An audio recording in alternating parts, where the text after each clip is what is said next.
ओम नमः शिवाय, जय श्री महाकाल। तो देवों के देव महादेव आप पर यूं ही कृपा बना रखे, आपके जीवन के सारे दुख परेशानी समस्या को खत्म करे और जो भी कामना है दिल की बात है उन्हें पूर्ण करे।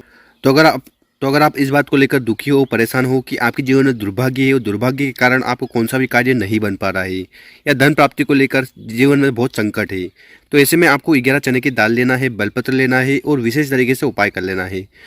इस उपाय करने के बाद आपकी हर प्रकार की कामना इच्छा पूर्ण होने लगेगी, चाहे वो धन संपदा को लेकर हो, नौकरी में व्यापार में उन्नति को लेकर हो या जो विवाह से जुड़ी समस्या रही है वो भी समाप्त होगी। तो गुरुजी की कथा को सुनकर ही उपाय बहुत अच्छे से समझाएंगे। उसके पहले इस वीडियो को लाइक कर दें, चैनल पर नए हो सब्सक्राइब जरूर करिएगा ताकि आपको इससे शानदार जानकारी हर रोज मिलती रहे। तो इस वाले उपाय में जो सबसे पहले सामग्री आपको चाहिए वो है चने की दाल। क्या लेनी है आपको? चने की दाल। कितनी लेनी है? देखिए, गुरुजी ने कहा है कि इस वाला उपाय में आप 7 चने की दाल, 11 चने की दाल, 21 चने की दाल या 51 चने की दाल ले सकते हो। और जो भी चने की दाल लो ना, वो कहीं से खंडित टूटी फूटी नहीं होनी चाहिए। इसके बाद जो अगली सामग्री आपको लेनी है वो है बेलपत्र। तो आपको इस प्रकार से मात्र एक बेलपत्र लेना है और जो बेलपत्र लो वो भी कहीं से खंडित या टूटा फूटा नहीं होना चाहिए, क्योंकि कौन सी भी सामग्री खंडित शिवलिंग पर नहीं समर्पित की जाती। इसके बाद आपको जो अगली सामग्री लेनी है वो है गुड़। ठीक है, तो आपको इस प्रकार से मात्र 1 या 2 गुड़ के टुकड़े ले लेने हैं। और आखिरी में आपको इस प्रकार से एक प्यारा सा तांबे का लोटा लेना है और इस तांबे के लोटे में आपको अपने घर से, अपने किचन से शुद्ध जल भर लेना है। देखिए, गुरुजी बोलते हैं कि यहाँ से जल भरकर आप शिवलिंग पर जाकर समर्पित करते हो ना, तो इससे आपके घर के दोष समस्या खत्म होती है। तो इस प्रकार से ये सामग्री इकट्ठा कर कर आपको चले जाना है शिव मंदिर। कब जाना है? देखिए, ये वाला उपाय आप सुबह भी कर सकते हो और समय मिले तो शाम को भी कर सकते हो। तो समय की किसी भी प्रकार की पाबंदी नहीं है। और शिव मंदिर में पहुंचकर जो भी पूजन पाठ करनी है वो कर लीजिएगा। उसके बाद हर बार की तरह आपको दक्षिण दिशा में बैठकर उत्तर दिशा की तरफ मुँह कर बैठ जाना है और विशेष तरीके से उपाय करना है। देखिए, शिवलिंग के ऊपर बेलपत्र उपाय करने से आपकी कामना इच्छा पूर्ण होती है, या घर में कोई ऐसा व्यक्ति है जो रोगीला है उसकी बीमारी भी खत्म होती है। चने की दाल का उपाय करने से आपके घर में जो भी आर्थिक समस्या आ रही है, जो भी धन से जुड़ी समस्या आ रही है वो समाप्त होती है। और गुरुजी ने अपनी कथा में कहा है कि अगर आप शिवलिंग के ऊपर स्वर्ण का दान नहीं कर पा रहे हैं, मतलब कि सोना समर्पित नहीं कर पा रहे हैं, तो फिर उसकी जगह आपको मात्र चने की दाल को समर्पित कर देना चाहिए। और इसी प्रकार से शिवलिंग के ऊपर गुड़ का उपाय करने से आपके जीवन में तेज की वृद्धि होती है और जो भी अंधकार समस्या है वो समाप्त होती है। तो इस वाले उपाय में आपको करना क्या है कि आपके पास जो गुड़ के टुकड़े हैं, सबसे पहले उनको उठाना है और जो जल का लोटा है, जल का पात्र है, उसके अंदर डाल देना है। ठीक है, तो इस प्रकार से आपको गुड़ वाला जल तैयार कर लेना। इसके बाद थोड़ा गुड़ वाला जल उठाना है और ये जो चने की दाल है इसके ऊपर आपको छिड़क देना है। देखिए, शिवलिंग पर जो भी चीज़ समर्पित की जाती है वो सूखी समर्पित नहीं की जाती, इसलिए आपको थोड़ी चने की दाल गीली कर लेनी है। उसके बाद उन चने की दाल को उठाना है। ठीक है, अब वो चने की दाल चाहे 7 दाने हो, 11 दाने हो या 21 दाने हो, प्रत्येक दाने को उठाना है और एक एक कर शिवलिंग के ऊपर समर्पित करते जाना है। ओम नमः शिवाय, श्री शिवा नमस्तुभ्यम का स्मरण करते हुए। तो इस प्रकार से आपको सभी चने की दाल को शिवलिंग के ऊपर समर्पित कर देना है। ओम नमः शिवाय, श्री शिवा नमस्तुभ्यम, इस प्रकार से शिव पुराण का मूल मंत्र है उसका स्मरण करते हुए।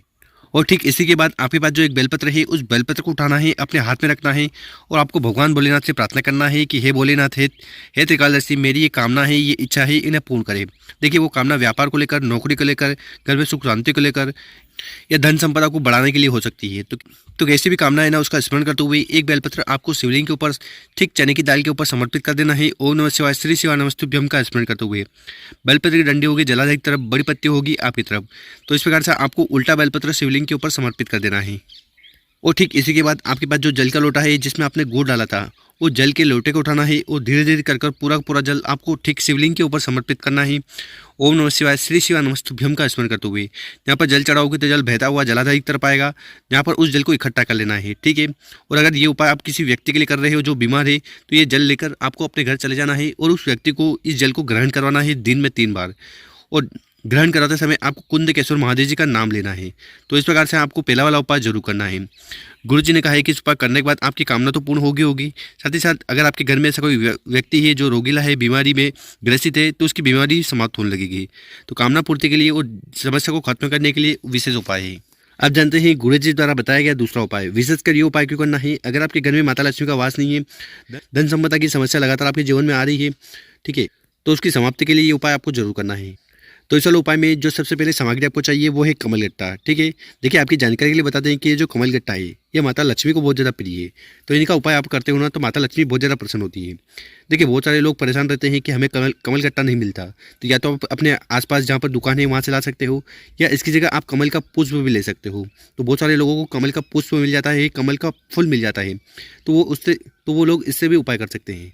तो इस प्रकार से मात्र एक कमलगट्टा ले लेना है और आखिरी में आपको इस प्रकार से एक तांबे का लोटा लेना है और उस तांबे के लोटे में आपको अपने घर से, अपने किचन से शुद्ध जल भर लेना है और मात्र इन दोनों सामग्री को लेकर आपको चले जाना है अपने घर के आसपास जहाँ पर भी शिव मंदिर है वहाँ। ठीक है, कब जाना है ये उपाय भी आप सुबह शाम अपने अनुसार कर सकते हो। और शिव मंदिर में पहुंचकर सबसे पहले आपको दक्षिण दिशा में बैठकर उत्तर दिशा की तरफ मुँह कर खड़े हो जाना है और जो भी पूजन पाठ करनी है शिवलिंग की वो कर लीजिएगा। देखिए जैसा कि हमने आपको पहले ही बताया है कि अगर आप कमलगट्टे का उपाय शिवलिंग पर करते हो ना तो इससे माता लक्ष्मी अति प्रसन्न होती है और आपकी जो भी आर्थिक समस्या आ रही है, कर्ज से जुड़ी समस्या आ रही है, लक्ष्मी से जुड़ी समस्या आ रही है वो समाप्त होती है। तो इस वाला उपाय में आपको करना क्या है कि आपके पास जो एक कमलगट्टा है उसको उठाना है और जो जल का लोटा है, जल का पात्र है उसके अंदर आपको डाल देना है। ठीक है, उसके बाद उस जल के लोटे को उठाना है और पूरा शिवलिंग के ऊपर उस जल को समर्पित कर देना है। शिव पुराण का जो मूल मंत्र है ओम नमः शिवाय, श्री शिवा नमस्तुभ्यम, इस मंत्र का जाप करते हुए साथ ही साथ आपको ओम महालक्ष्मी नमो, ओम महालक्ष्मी नमो, इस मंत्र का भी जाप कर लेना।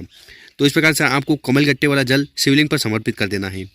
इसके बाद आपको शिवलिंग के पास बैठकर विशेषकर माता लक्ष्मी से प्रार्थना करना है कि आपके घर में जो भी आर्थिक समस्या आ रही है, धन से जुड़ी समस्या आ रही है, तो वो सारी समस्या खत्म हो जाए। तो साथ ही साथ भगवान भोलेनाथ से प्रार्थना करना है कि आपकी जो भी कामना है, इच्छा है वो पूर्ण हो जाए। तो इस प्रकार से आपको दूसरा वाला उपाय जरूर करना है।